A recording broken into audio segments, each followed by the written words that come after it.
Baik, teman-teman sekalian, selamat sore. Kita masuk ke materi case based learning ya hari ini. Setelah kemarin kita masuk topik bicara tentang topik diabetes mellitus, kasus diabetes mellitus, kita hari ini dihadapkan oleh Nyonya JM ya.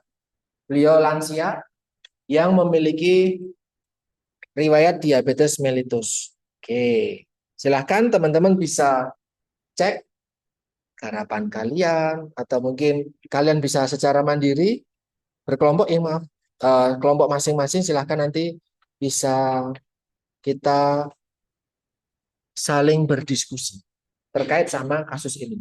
Ketika ketemu sama kasus seperti ini, maka yang pertama kita lakukan adalah cek identitas pasien tersebut, karakteristik pasien tersebut seperti apa. Oke, di sini beliau perempuan 62 tahun, ya, 62 tahun, perempuan, ibu rumah tangga, kemudian tinggal berdekatan dengan anak tapi di rumah yang berbeda. Artinya dia tinggal sendiri. Ya, kalau tinggal sendiri bisa makan dengan normal, bisa masak atau harus beli, berpikirnya sampai sana. Besok kalau ketemu pasien seperti itu, berpikirnya harus sampai situ. Ya, oh, jangan jangan berpikirnya lurus tok gitu loh ya. Jadi ketika tinggal bersama siapa di rumah itu kepentingannya adalah apakah pasien nanti kalau sudah pulang ke rumah setelah dirawat di rumah sakit dia bisa menerapkan anjuran dietmu atau tidak. Itu yang berpikirnya sampai situ. Dia harus selalu beli seperti pasien cancer yang sedang saya tangani. Ya enggak apa-apa kalau memang harus selalu beli karena memang tidak mampu untuk masak. Tidak masalah. Tapi apakah beliau masih bisa masak secara pribadi, secara mandiri, Pak? Atau tergantung sama anaknya? Kalau tergantung sama anaknya, kita kasih edukasinya apakah ke pasien? Mengajak anaknya untuk kita kasih edukasi. Gitu ya, berpikirnya sampai saat ini beliau adalah rumah tangga, ibu rumah tangga, dan anaknya punya toko kelontong. Gitu ya, dia dirawat di rumah sakit setelah sebelumnya jatuh di kamar mandi. Pasien kurang nafsu makan sehingga siang sama malam itu tidak sempat makan. Artinya sehari hanya makan sekali dok. Kok makannya cuma sekali? Karena nafsu makannya kurang. Oke, berpikirnya sampai situ. Sudah ketemu nih ada salah satu etiologi toh, kenapa dia terjadi seperti itu. Kemudian pasien dirawat inap, ada keluhan pasien. Nah, ini adalah keluhan-keluhan pasien. Kalau ketemu sama pasien, tanya dulu yang sekarang dirasakan apa? Apa keluhannya hari ini? Barangkali keluhan pasien hari ini berbeda dengan keluhan pasien ketika dia dirawat masuk ke rumah sakit. Karena ketika dirawat di rumah sakit, awal awal beliau dirawat di rumah sakit bisa jadi mual muntah misal. Terus sama dokter sudah diberikan obat anti mual. Sehingga masih mual muntah, ketika ketemu sama kalian, mungkin sudah tidak mual muntah. Sedangkan di catatan medis, keluhan pasien mual muntah. Karena sudah memang rekornya tertulis bahwa pasien memang mual muntah. Jadi jangan langsung nulis pasien pagi hari ini merasa mual muntah. Hanya karena kamu melihat catatan di RM, beliau tertulis mual muntah. Oke? Jadi harus dikonfirmasi ulang. Kemarin masuk dengan mual dan muntah, tapi sekarang sudah tidak. Itu nanti beda. Oke? Kemudian ada diagnosis medisnya. Dokter mendiagnosis medis ada diabetes mellitus. Walaupun nanti ketika di lapangan tidak mungkin diagnosis medis hanya kan kalian di rumah sakit nih hanya diabetes mellitus itu hampir tidak mungkin. Kemungkinan besar akan ada banyak penyerta-penyerta atau komplikasi. Nah ini karena pertemuan pertama kita bikin yang mudah-mudah. Oke? Kadar glukosa darahnya tinggi, kemudian termometri di sini berat badan pasien 50, berat badan pasien 68. Maka indeks massa tubuhnya, ayo Mbak, simpulannya berdasarkan indeks massa tubuh, maka pasien tergolong status gizinya normal dengan indeks massa tubuh sebesar 20, 24,9. 24,09 tergolong normal. Kalau ketemu orang dengan diabetes, yang dipakai adalah berat badan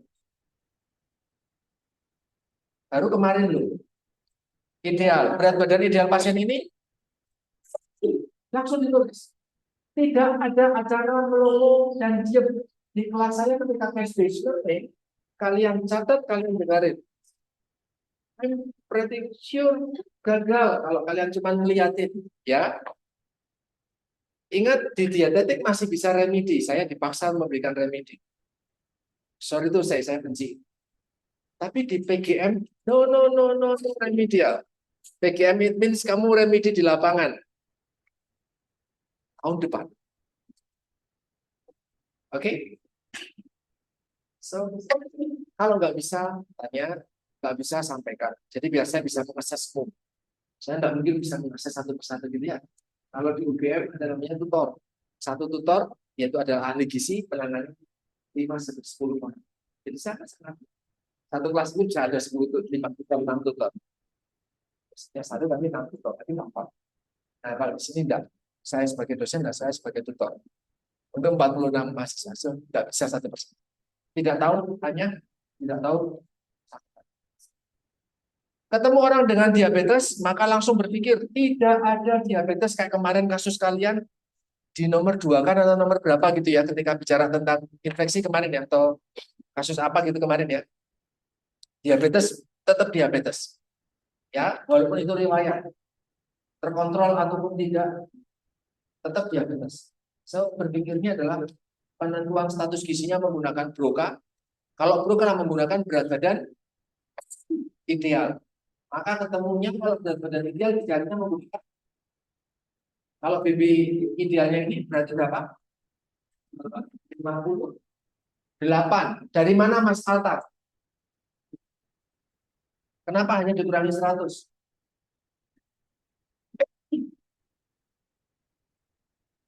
Ada yang mau merevisi? Berat badan ideal pasien ini adalah 52. Kenapa Mbak?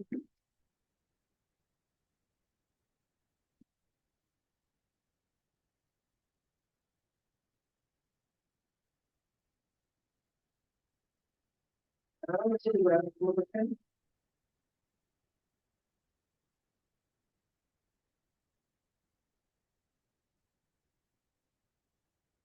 Kamu tadi 58 toh? Sama 52. Dampaknya besar enggak? Besar karena nanti akan dikali dikalikan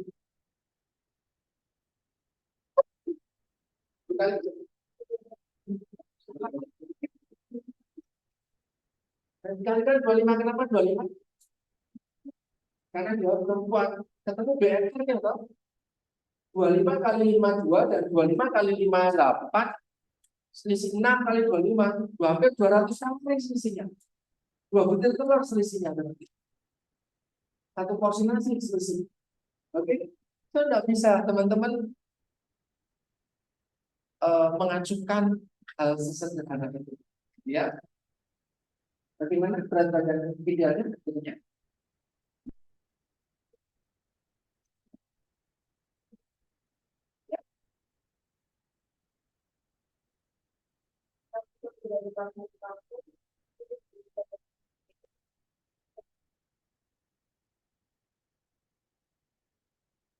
Ya, itu berat badan idealnya 52,2. 52,2. Yang nggak ngerti bingung, kocok ngomong apa? Saya nggak bisa mengikuti kalian. Jangan kalian terus. Berkat ini saya belajar sebelum. Ya, Catat apa yang tidak kamu tahu, tanyakan setelah mas. Oke? Tidak ada yang sudah tertinggal di maksudnya. Saya yakin tidak lulus. Ya, dan kalau nggak lulus, ya wis. Saya sudah memberikan 52,2. Antropometri tidak hanya bicara tentang berat badan, tinggi badan, indeks massa tubuh, please. Ini kalau tapi ada sudah BBI. Kemudian dari BBI tersebut selisih berapa? Oh, berarti larinya ke bukan komputer mesin. Yang kedua adalah kalau ketemu orang dengan diabetes, walaupun mungkin di kasus ini tidak terfasilitasi, oh ada yang belum membaca dengan lengkap. Pasien pernah konsultasi karena hiperkolesterol dan obesitas ketika usianya 50 tahun. Berapa tahun yang lalu? 12 tahun yang lalu. Sudah lama ya berarti ya? Sudah pernah dapat edukasi di sini?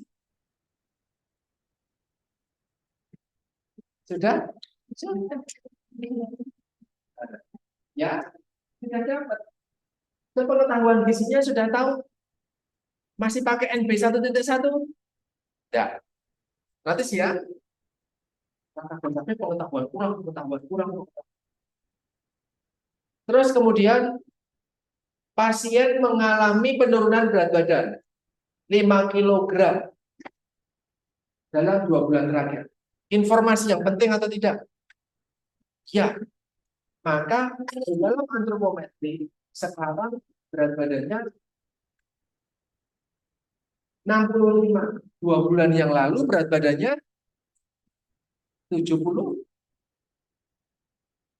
70 pas ya, 70 kilo. Ya. Informasi berat badan berubah, turun tanpa disengaja. Penting saat melakukan screening. Screening dilakukan ketika pasien masuk rumah sakit. Maka ketika pasien masuk rumah sakit, yang pertama dilakukan adalah kalian akan memverifikasi hasil screening yang dilakukan oleh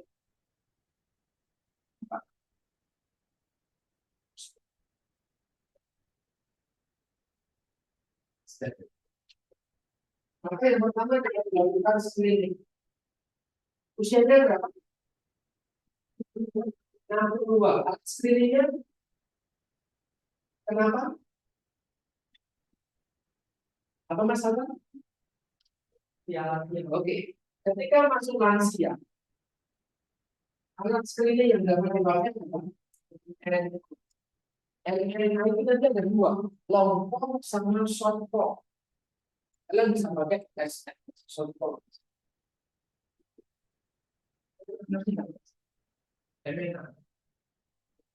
Pertanyaannya hanya sekitar 3 sampai 5 pertanyaan yang harus dibahas. Pertama adalah langsung satu minggu terakhir, BB turun 1 sampai 3 bulan terakhir, indeks massa tubuh, penyakit kronis yang ada. Kisaran-kisaran itu pertanyaan. So, informasi penurunan berat badan penting ketika melakukan screening. Ketika ada penurunan berat badan, oh 5%, oh 10%, dan risikonya berapa? Oke, 5% artinya kalau di sini ya 5 kilogram per 70, ya kan? Itu sudah berapa persen ya? Nah, itu maka ketahuan 5 kg itu apakah 3%-nya, 5%-nya, 10%-nya atau berapa? Oke, kalau turun sampai 5%, kalau turun sampai 10%, kalau turun sampai 15% atau lebih tinggi, risikonya makin besar. Oke, notice ya, 70 kg, 10%-nya berapa? 7. Dia turun 5. Maka kalau kira-kira lebih dari 5%, itu turun itu antara 5 sampai 10%. Sudah mulai ada warning. Ya, bisa ya, nangkep ya. antropometri sudah. Ingat, setiap kali fase assessment atau domain assessment, teman-teman perlu melakukan yang disebut dengan simulasi, tidak menyimpulkan apa-apa. Jadi harus ada simpulan di setiap domain di bagian assessment. Itu akan membantu kalian untuk mencari problem di diagnosis. Paling gampang A, B, C, D, F. Ya. Antropometri. Tetapi sebenarnya tidak cuma satu itu, BB deltanya berapa, kemudian BB idealnya berapa. Dari semuanya ini, simpulannya, kalau ini masih 24,0.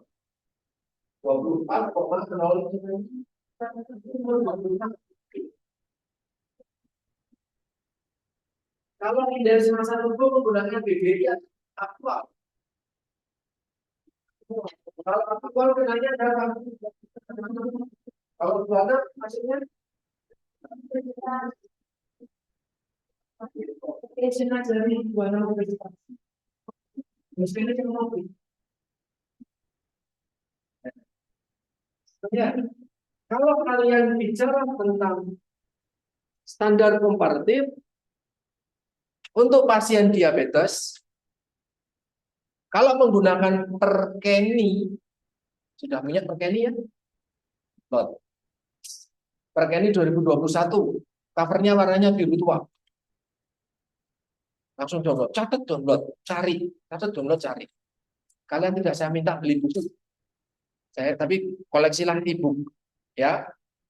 Kalau menurut Perkeni 26 indeks massa tubuhnya itu sudah masuk obes.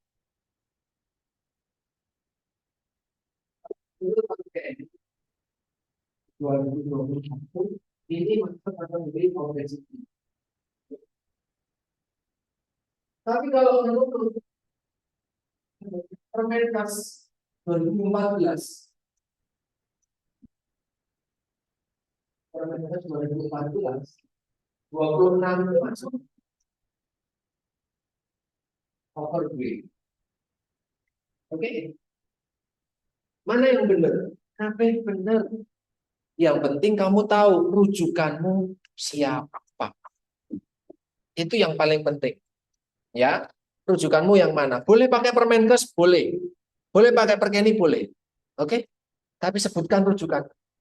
Silakan download secara mandiri Perkeni 2021. Nanti di pilar ke satu atau pilar kedua itu disampaikan cut off dari berat badan per tinggi badan. Itu nanti jatuhnya apa? Ya, obesitas. Oke. Nah, simpulannya itu. Obesity atau overweight misalnya. A, antropometrus. Kemudian B, biokimia. Nah, soal berat badan turun tadi juga disampaikan ya, datanya. Kemudian B, biokimia. Ada sesuatu yang tidak sesuai dengan yang seharusnya. Yang antropometri tadi ada masalah? Antropometri ada masalah? Ada. Apa Mas Altar? Ya, berat badan berlebih. Tandai gitu. Biokimia. Apakah yang biokimia ada masalah? Apa? Yang mana?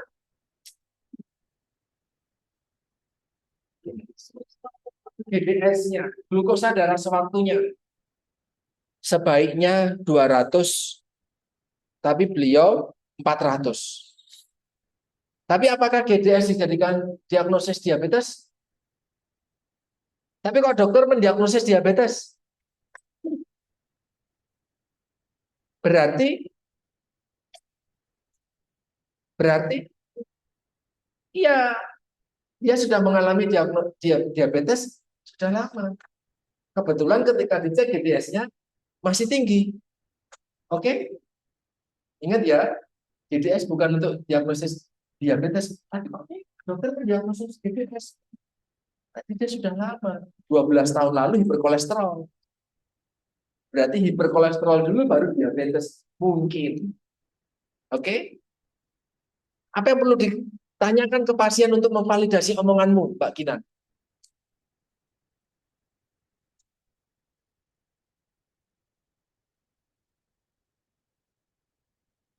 Anybody? Yang lain? Anything else? Yang lain? Apa yang bisa kamu tanyakan untuk memvalidasi bahwa sudah diabetes lama?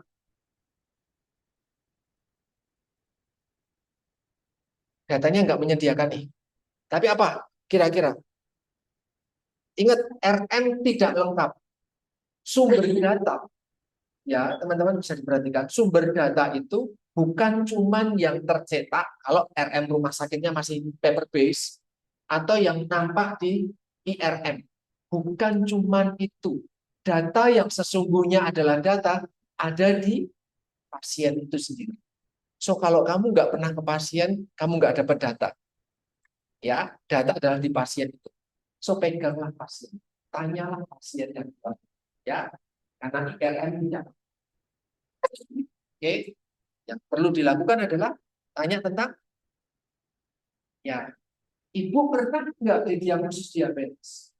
Ibu konsumsi obat-obatan diabetes nggak di rumah? Kalau dia sampai konsumsi, dia sudah diagnosis atau belum? Sudah. Sejak kapan? Nah, itu penting. Ya, lagi-lagi data di layar tidak lengkap. Jadi itu bisa ditanya. Maka kamu kalau pasien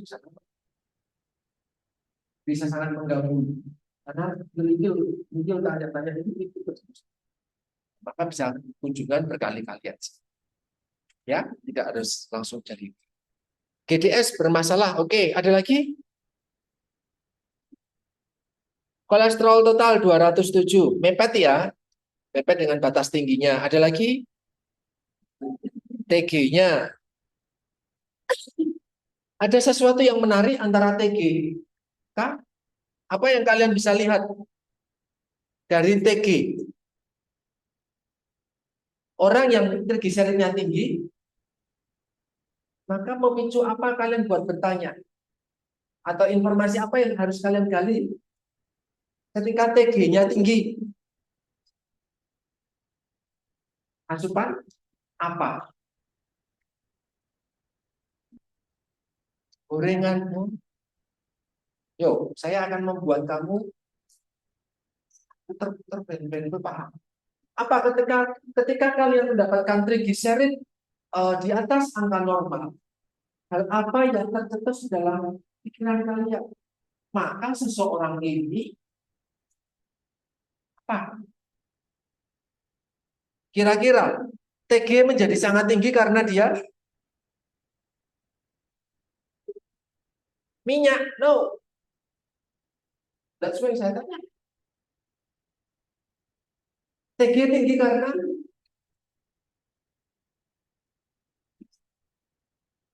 profil kolesterol ada 4. Sorry. Profil lipid. Profil lipid ada 4.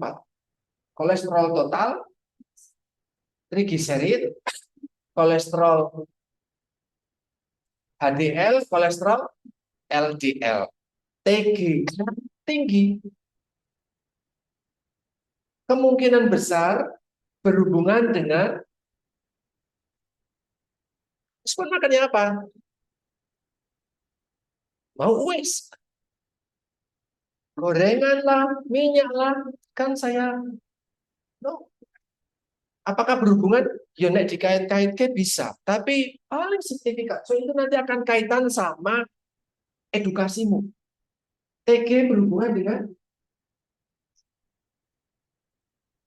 triglycerid berhubungan dengan wah, saya keluar-keluar di Twitter, gak ada yang promosi. Kan saya harus kasih trivia-trivia terus. Hari ini saya baru komentar soal indeks glikemik nasi dingin nasi panas. Di Twitter lagi bikin thread itu tadi siang sambil makan. Apa? Triglycerid? No one can answer. Apa Mbak? Kenapa? Nggak tahu Pak, saya kan googling. Ketika saya tanya, googlingnya otak. Saya pakai Google. Ya, kalau pakai Google mas enggak. Ya, jadi biar saya tahu kalian tuh ngerti atau enggak tepat. Trigliserid yang tinggi ada kaitannya sama hiperglikemia. Ya, hiperglikemia muncul karena dia konsumsi karbohidrat sederhana tinggi. Linear enggak dengan data yang ada? Ya toh, hiperglikemia sama TG-nya sama-sama jeblok tuh 400 sama 300 tuh. Nah, kok bisa Pak? Dulu ketika fisiologi harusnya kalian belajar. Kamu banyak makan gula, karbohidrat sederhanamu tinggi, gulanya akan disimpan dalam bentuk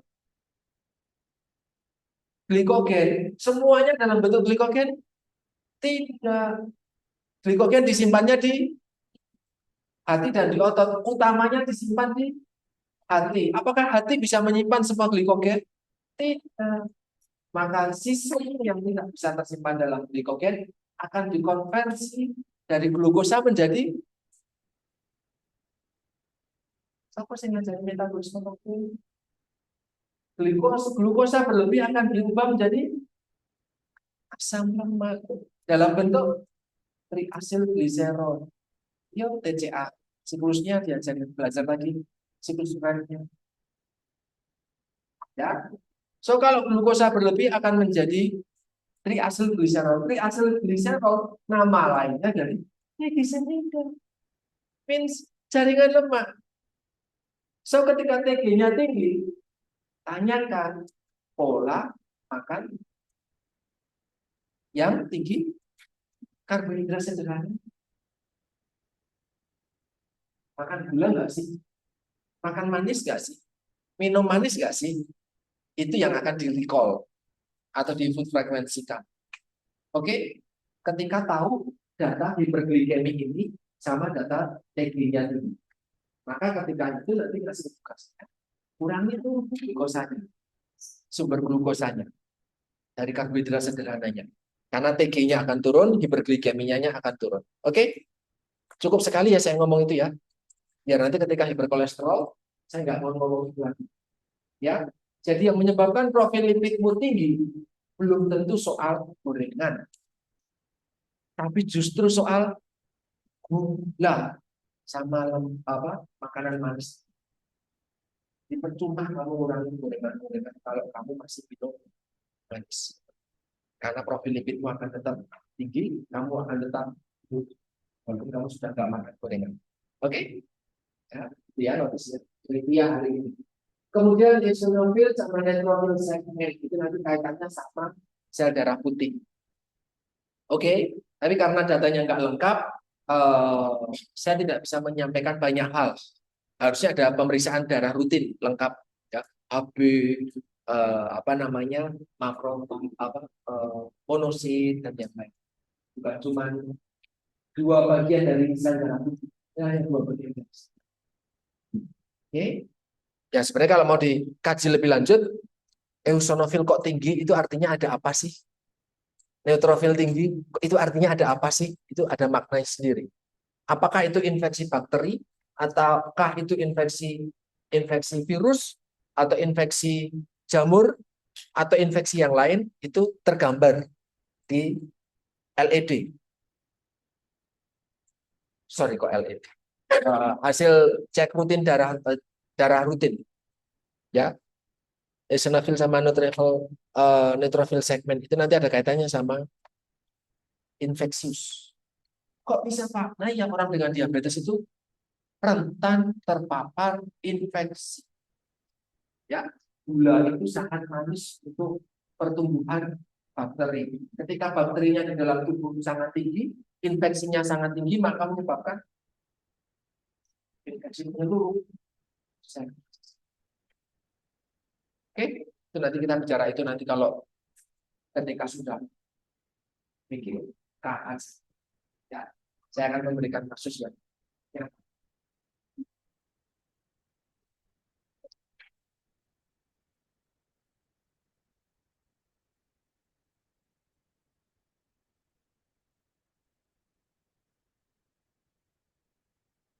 Oke, kemudian eh, tanda-tanda vital, tekanan darah, biokimia tadi ada masalah ya berarti ya. Apakah tanda vital ada masalah?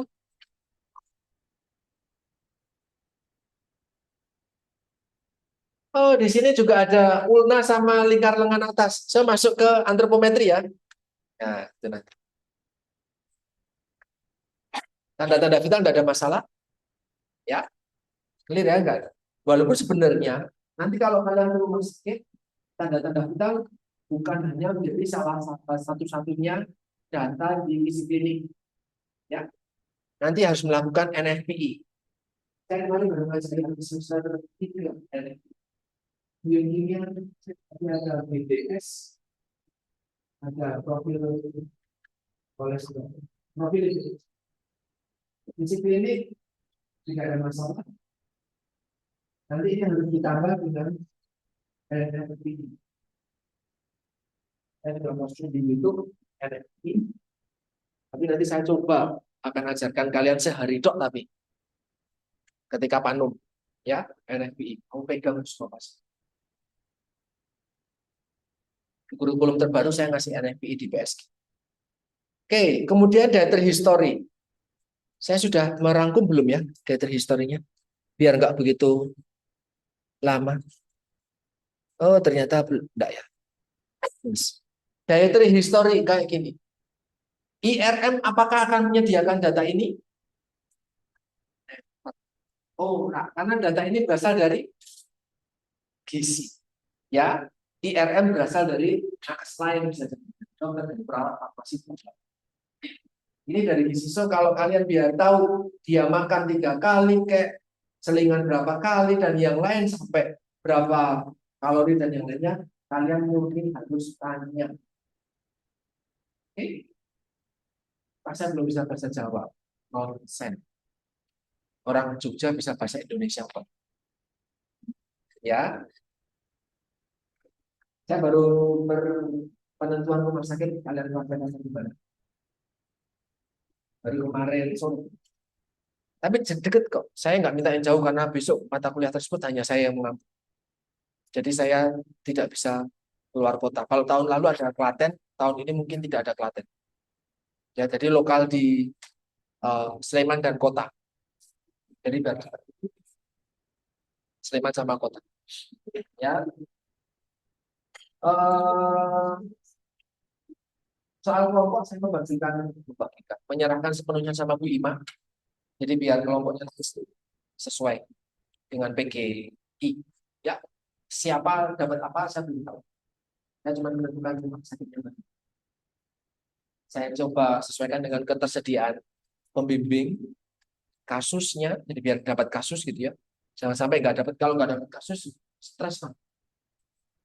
Karena harus cari kasus kan. Mending saya coba carikan yang kasusnya cukup banyak. Jadi pilihannya banyak. Mbok menawa pasien yang meninggal bisa segera ganti. Oke? Kalau kalian tidak dapat pasien, apa keterampilan kalian bisa dapatkan? Tidak. Jadi kalau meninggal gimana? Ya cari lagi. Ya jangan sampai meninggal. Tapi itu sudah takdir. Ya bagaimana lakukan hal yang terbaik. Ya. Oke. Ini hasil recall. Langsung ke hasil recall aja ya. Karena food frekuensi bicara itu adalah soal kualitas.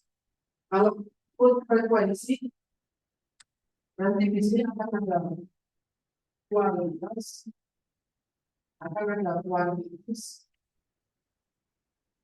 Kalau kualitas itu nanti pakai food frekuensi. Ini kuantitatif. Kuantitas itu bisa nanti pakai recall 24 jam. Ya. Kalau ini menggambarkan pola sebelum masuk dalam sebuah sakit, belum pola itu tadi sebelum masuk rumah sakit sanitize. Tapi kalau recall dia ya asupan terakhir, asupan yang baru, ya berarti ketika masuk 2 bulan. Apakah komparatif standarnya sama?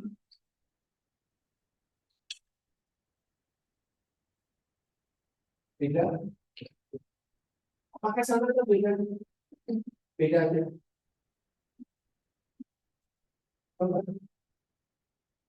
Sakit sama tidak sakit. Pasien apakah sakit yang kemarin? Ya, sebelumnya minggu lalu nggak sakit. Atau belum sakit? Apakah untuk kasus seperti ini tujuh-tujuh? Berpikirnya sampai situ. Kalau kamu ketemu pasien infeksi, ya, kamu ngomongin apa namanya? Kamu ngomongin komparatif standar. Itu nanti dibandingkan dengan yang kondisi saat sehat, kondisi saat sakit. Jadi kalau di sini ada rivalnya 657,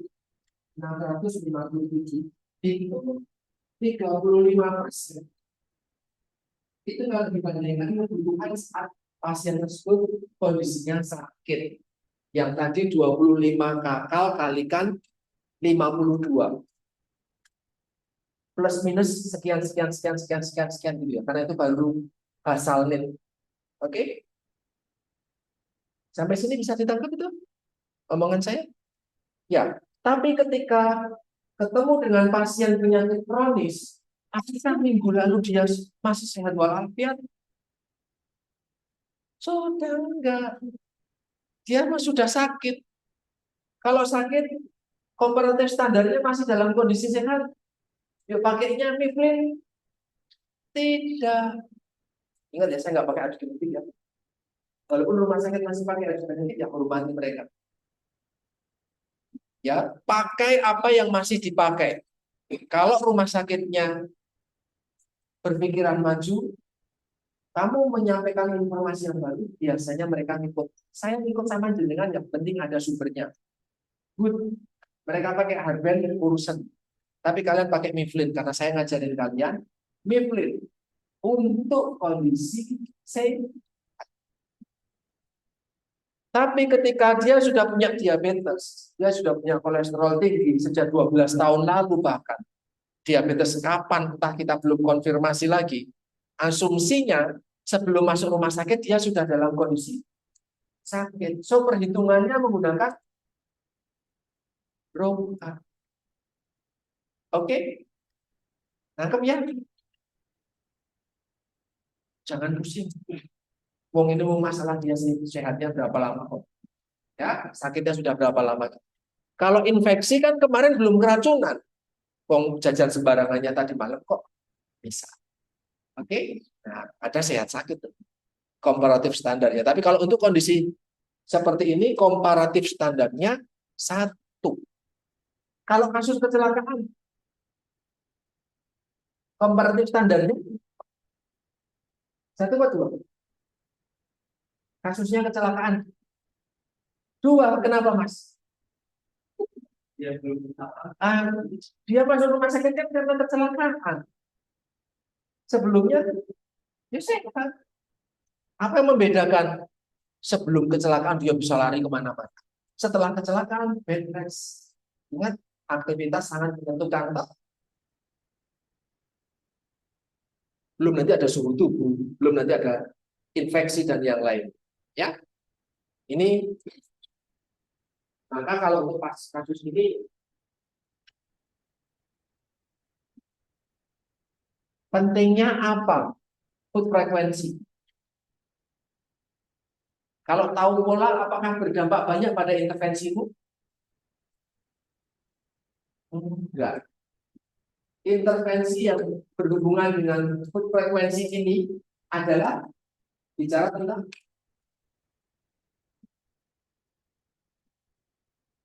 kalau mau pengetahuan apakah itu yang kemarin makan 3 kali, 2 kali dengan selingan dan yang lain besok pagi jadi tidak makan itu. Oke, jadi yang paling penting, paling urgent food frekuensi atau recall. Atas ini atau yang bawah? Yang bawah. Karena kalau yang atas ini nanti intervensimu berupa edukasi dan diberikannya kapan? saat mau pulang, dan pasien baru datang sudah buat. So kalau pulang, gini ya, apakah akan mengikuti? Pak, besok kalau aktivitas fisik yang rutin ya Pak ya, jangan sedentar terus. Kenapa aku sedentar? Apakah besok paginya jadi tidak sedentar? Oh, namanya nggak bisa gerak kok. Besok pagi dia tetap di kasur. Make sense ya? Oke. Jadi frekuensi digunakan untuk edukasi. Kapan kalau mau pulang? Artinya, kalau kalian mau di dietetik, kan mau memberikan makan nih. Yang paling penting adalah di recall-nya. Atau nanti pakai Comstock juga. Pakai recall, pakai Comstock. Dikombinasikan juga bagus. Ya. Nah, ini ketemu datanya 657. Apakah itu oke dan baik-baik saja? Problem atau bukan? Iya, itu problem. Jadi ada masalah. Kemudian ada obat-obatan, letrozole, ecobalamid, sekvensil, ranitidine. Nah, ada minium speed juga. Besok ketika di PGK kalian tidak bisa menghindari bagian obat. Itu obat apa, buat apa, efeknya apa. Interaksi obat, buat saya ya, harus saya yang ngajar semester ini interaksi obat. Silahkan lihat di YouTube, saya sudah kasih tahu nanti efeknya apa. Minium speed, kemudian efeknya mungkin sama fungsi jantung, kolesterol, kadar darah, dampaknya apa? Saya tahu. Saya yang sanggup pada dapat aliran pin apa itu? Pembalamin ada seperti itu, nggak semuanya obat untuk diabetes. Ya, ada ranitidin juga. Itu obat asam lambung. Ranitidin bukan selalu biasa. Dia ada buah muntah, harus makan kurang, dan lain. Nyeri perut juga mungkin. Oke, so ketemu problem apa aja? Sekarang ke diagnosis. Problemnya apa aja? Berat badan lebih, kita data dulu ya. Jadi tidak semuanya problem itu harus diselesaikan detik ini. Tapi kalian bisa melis dulu di dalam catatan terpisah kalau besok kalau rumah sakit. Gitu ya, di list dulu. Karena nggak semua problem harus sudah bisa kamu tangani dengan segera.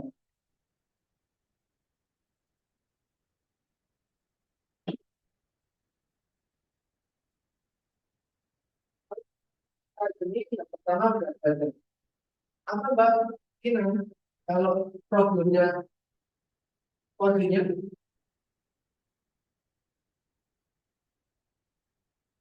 berat badan apa?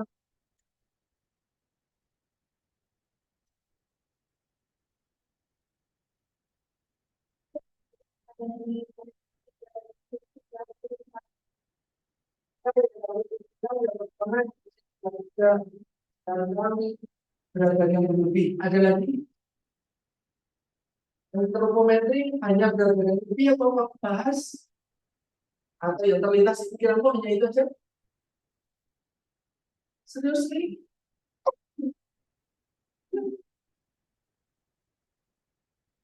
Ada apa lagi?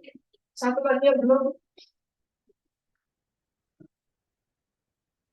ada kodenya. Cari dulu baru mau. Itu di depan sebenarnya biasanya kalau bawa saya bawa bungkus. Nah, ada tuh apa? Yang tinggal di luar.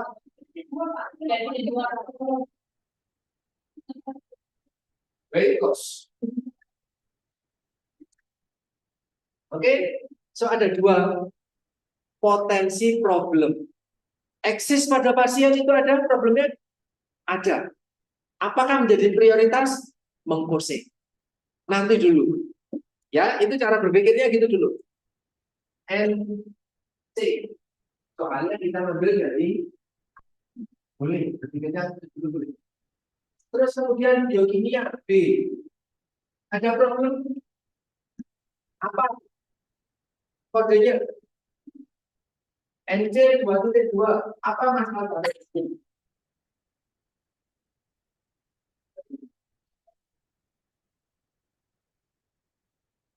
Si specify, ya kan? Ada berapa?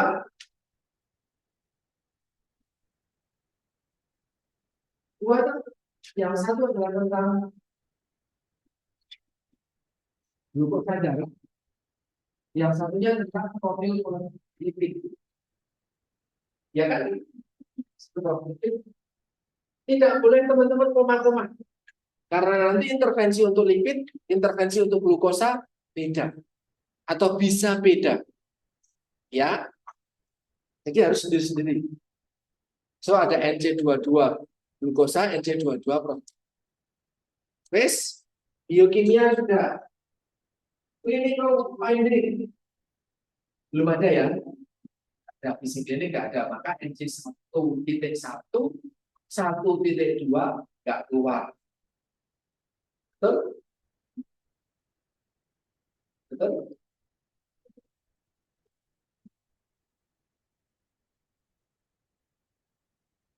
B, C, D.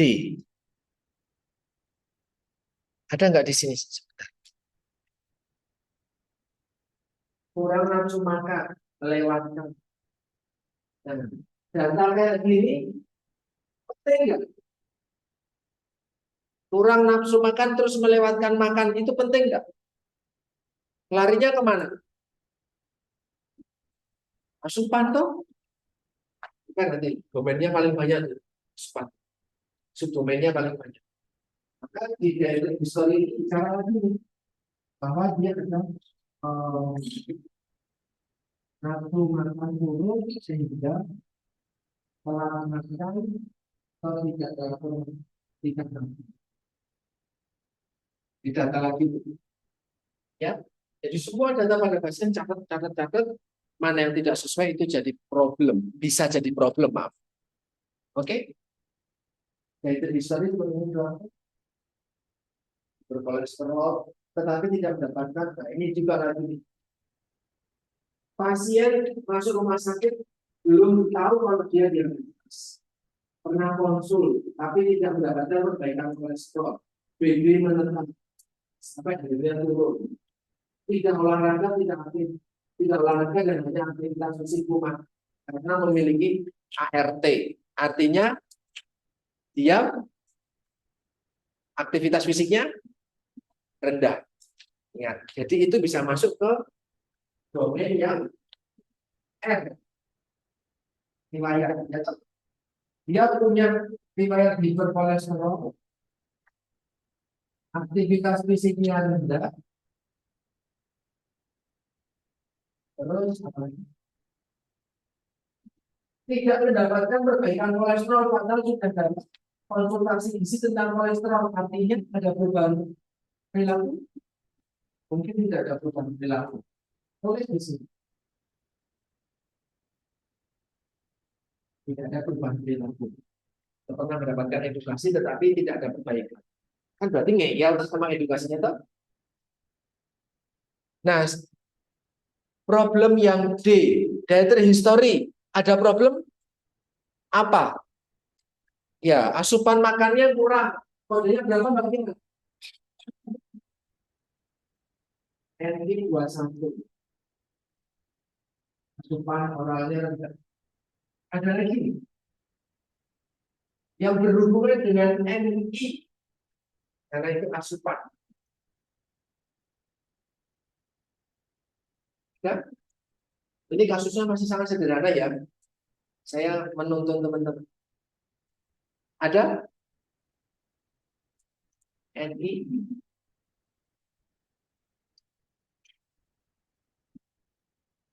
Wes, hanya itu. Kita coba lihat.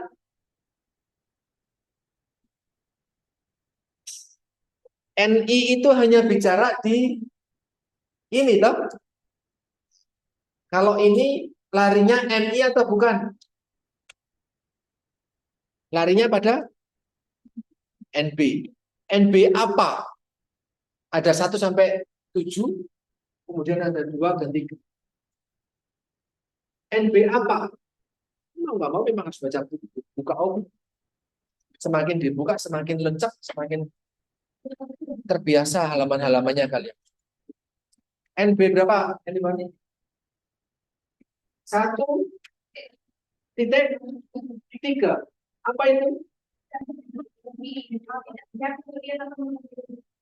NB 1,3.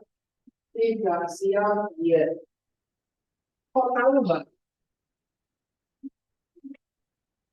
Alasannya apa? Asumsinya adalah sudah pernah mendapatkan edukasi, tapi kok asma? Waduh, baik. Kan sekarang kolesterol masih 400, jadi 300. Oke? NB 1,3 ada lagi?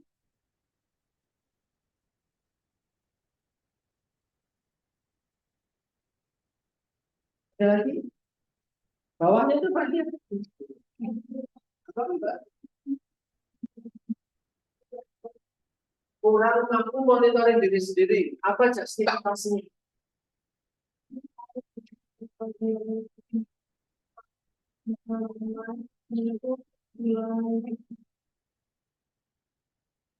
Saya bisa mengiyakan atau tidak mengiyakan kalau nanti kita lihat etiologi sama simptomnya apa. Ya, di data aja dulu tidak apa-apa. Tapi kalian nanti akan eliminasi gitu kan. Pokoknya harus lihat di buku tersebut etiologinya sesuatu. NB berapa Pak? Satu. Monitoring. Self monitoring. Ada lagi? Apa Mbak Mas? Apa itu? Berapa? NB. NB 2,1 di aktivitas fisikal. Fisikal tidak aktiviti. Iya. Ada lagi?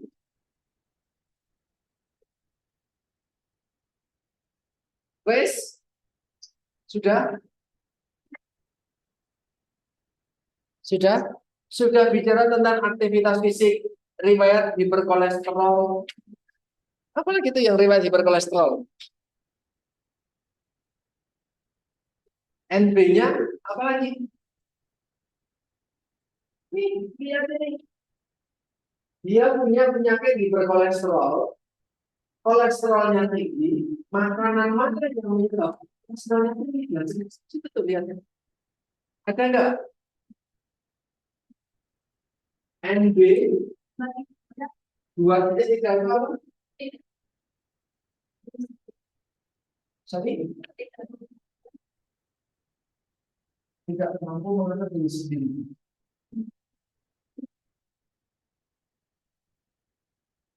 Tidak mampu mengatur diri sendiri. Itu nanti dia lebihnya sama saya sebutnya. Beliau kalau nggak ya lihat ya. Saya yang tidak mengatur. Ada lagi yang bisa ini.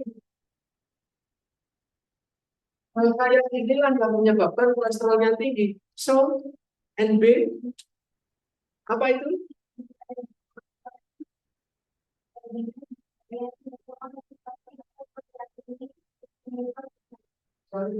Apa problemnya?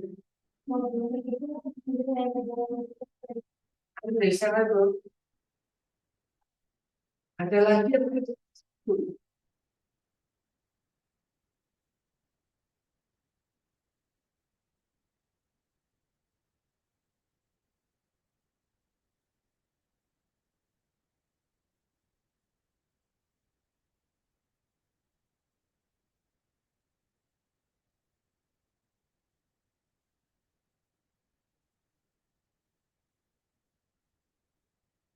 lihat definisinya dulu.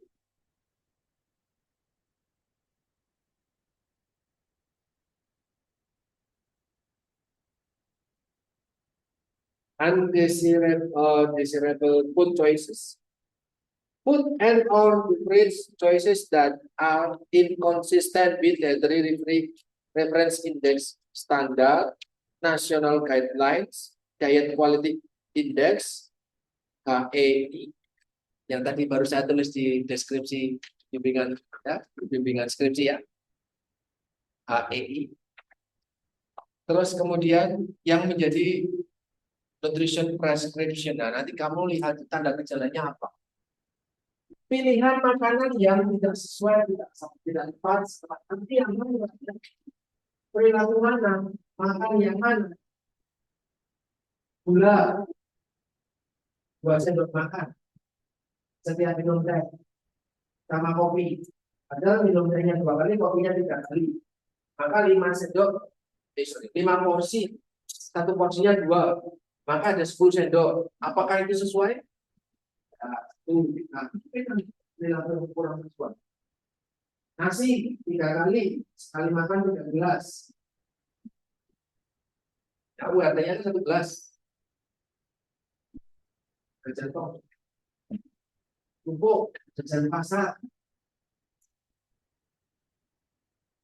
Online food, sate kambing, nasi goreng kambing, gulai, tahu lapis, daging, iso, babat. It's okay. Apa karakteristik di situ? Nah, nanti itu bisa lari ke yang ini. Iya kan? Etiologinya sama tanda gejalanya toh? Iya, hiperkolesterol karena perilaku makannya. Bisa ditangkap? Sehingga teman-teman, kalau ketemu problemnya banyak banget kayak gini, ya dicek mana yang bisa dilihat monitoring. Hasilnya bisa dilihat sebenarnya. Bisa mengubah inaktif jadi aktif dalam waktu 24 jam. Pasiennya masih lemes kok. Physical inactivity jadi aktif secara fisik besok kalau pulang. Besok kalau sudah pulih dan sembuh. So masih lama. Kalau masih lama entar-entaran aja. Apalagi behavior. Pilihan makan jadi lebih desirable, lebih cocok, lebih sesuai sama anjuran. Apakah pasien akan makan sate, isok, babat, dan yang lain di rumah sakit? Tidak. So, apakah itu penting untuk saat ini segera diselesaikan? Mendesak? Tidak. Oke? Dia mengalami tidak bisa memonitoring dietnya gitu dan yang lain. Apakah selama di rumah sakit dia bisa menjalani diet dengan lebih bagus? Atau tetap sama jeleknya? Emang dia yang masak di rumah sakit? Dia nggak ngapa-ngapain, makanan datang kok toh?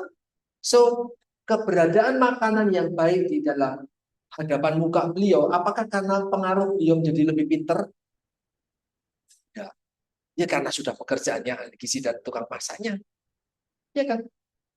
Nah, kami maksud saya ya.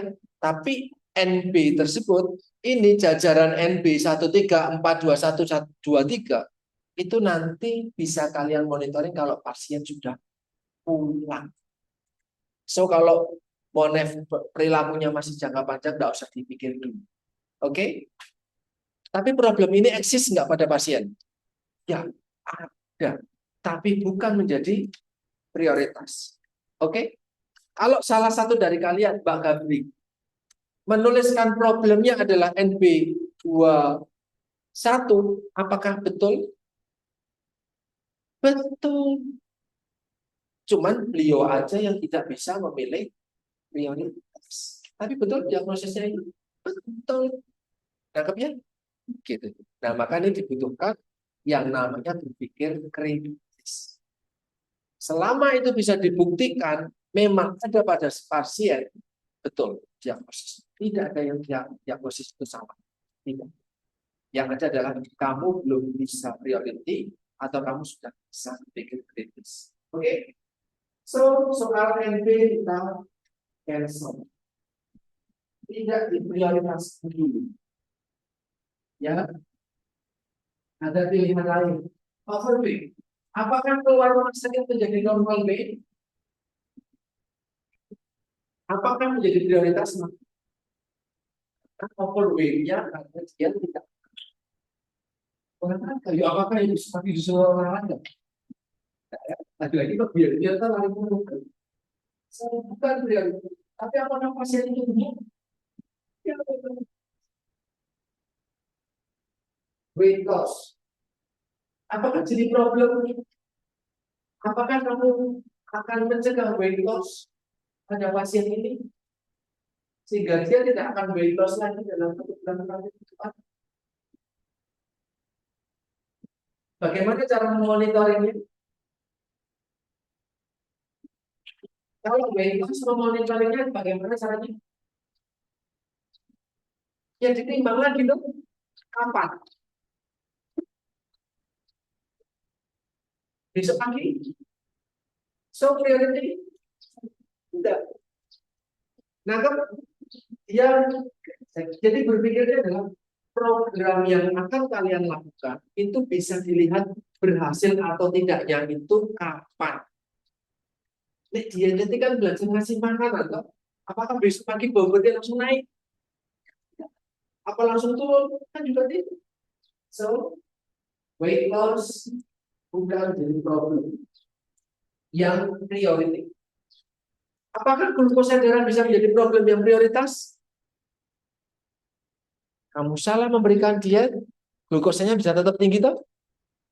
Kamu baik dalam memberikan diet, glukosanya bisa membantu turun dan normal. Oke?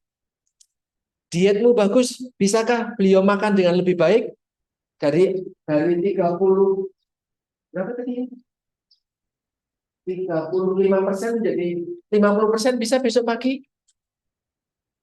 70% besok siang bisa. So keberhasilanmu bisa segera dilihat. Itulah prioritas. Oke? Jadi NP21 bisa jadi priority. NC22 bisa jadi karena berhasil tidaknya program yang kalian lakukan bisa dicek besok pagi, nanti siang, nanti malam. Apa yang caranya? Lakukan apapun biar pasien bisa makan. Disupport, didoain, didukung, dianterin makanannya, dikasih suapin beliau, bla bla bla yang lain. Yang tadinya 35% karena nafsu makannya hilang, menjadi lebih nafsu makan ketika makanan itu datang. Ya toh? Karena selama ini dia makan sendiri toh, sekarang didampingi sama mahasiswa yang cantik. Atau kan? Oke. Okay? So ada 2 priority. Semuanya betul, tetapi bisa diprioritaskan. Oke teman-teman?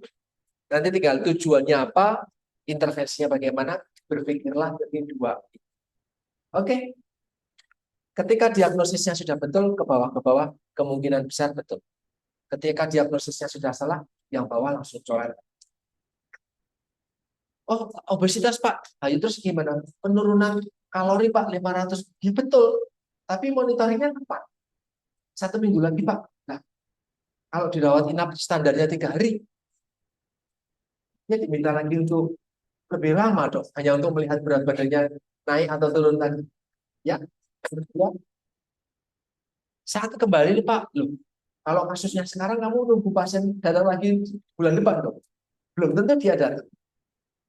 Oke? Ya, sampai situ ya. Ada yang mau ditanyakan? Kita sampai diagnosis dulu. Silakan dilanjutkan nanti sampai ke monitoring intervensinya, penentuan intervensinya seperti apa. Kalau sudah diagnosisnya sudah tahu, saya yakin bakal lebih mudah. Titik yang paling sering salah di sini di diagnosis. Ya. Jadi asesmennya dulu harus lengkap, kemudian tepat, pilih mana yang problem priority. Ya. Any question maybe? Pak, silakan.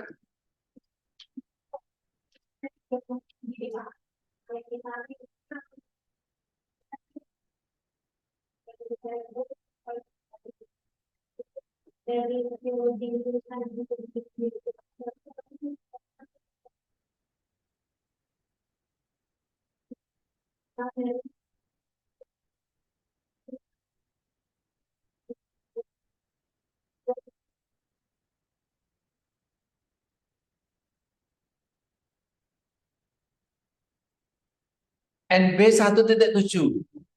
So, kamu lihat sebentar, saya tak buka.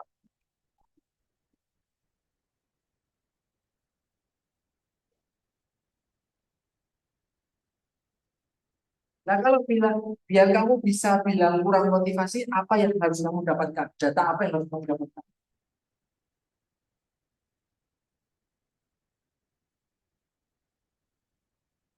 Bagaimana kita tahu seseorang itu unmotivated? Hah? Bagaimana caranya tahu atau tanya apa pada pasien? Kata tanya yang digunakan adalah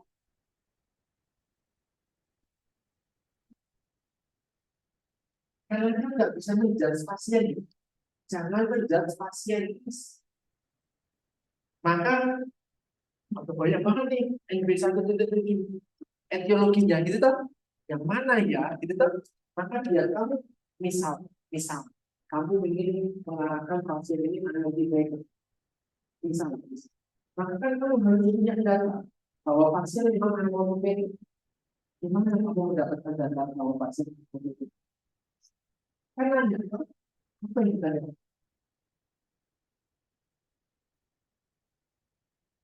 Apa yang kita tanyakan? Untuk mengetahui bahwa pasien memang unmotivated menjalankan anjuran dia.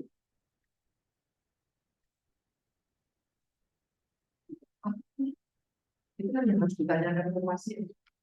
So, memang kalian nggak bisa lepas gitu. Ya, misal, lack of prior exposure to accurate nutrition related information. Tidak punya paparan informasi yang tepat, ya kan, akurat dan tepat. Misalkan, kamu dia diabetes, oh, silakan dia diabetes, gue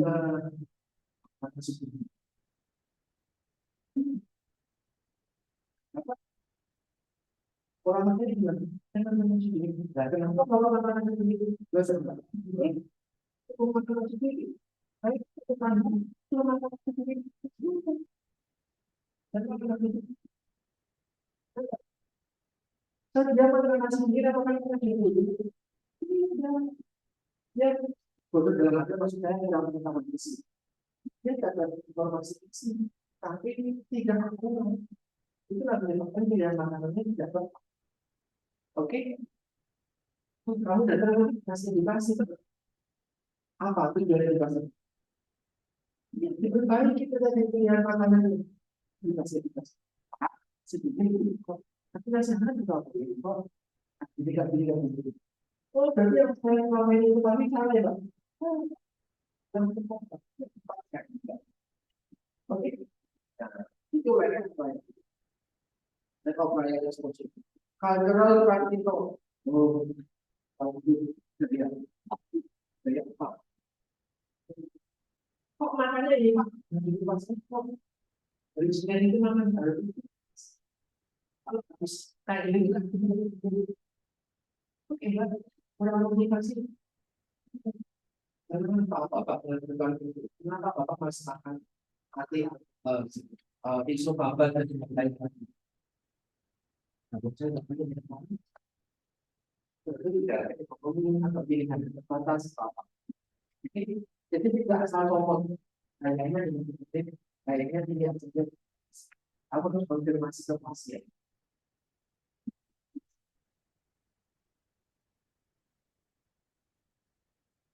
Iya, ada kata-kata ini. Tanda gejalanya adalah apa buktinya bahwa dia Anda sebetulnya tanda gejala itu mengacu pada problem. Kok kamu bisa ngomong itu problem itu eksis? Apapun itu. Jadi kalau tadi overweight, sorry, kalau tadi overweight, tanda gejalanya adalah bagaimana dia tinggi karena banyak makan kalori? Apakah asupan tinggi kalori jadi tanda gejala? Tanda gejalanya overweight apa? Ya berat badannya itu tidak sebenarnya. Oke, soal asupan makan yang jelek, pilihan makanan yang jelek, bukan urusan ini. Nah, tapi kalau dia lebih tahu ya lihat apa tanda gejala yang bisa dilakukan. Oke Mbak, ya, so teman-teman harus punya. Oke, ada lagi? Sambung? Saya cukupkan ya hari ini. Silakan dilanjutkan lagi secara mandiri. Besok kita ketemu lagi untuk bahas soal penyakit yang lain. Oke Mbak, Mas. Baik, terima kasih buat perhatiannya. Selamat berpusing-pusing. Namanya belajar. Kita ketemu lagi hari besok. Terima kasih, selamat sore.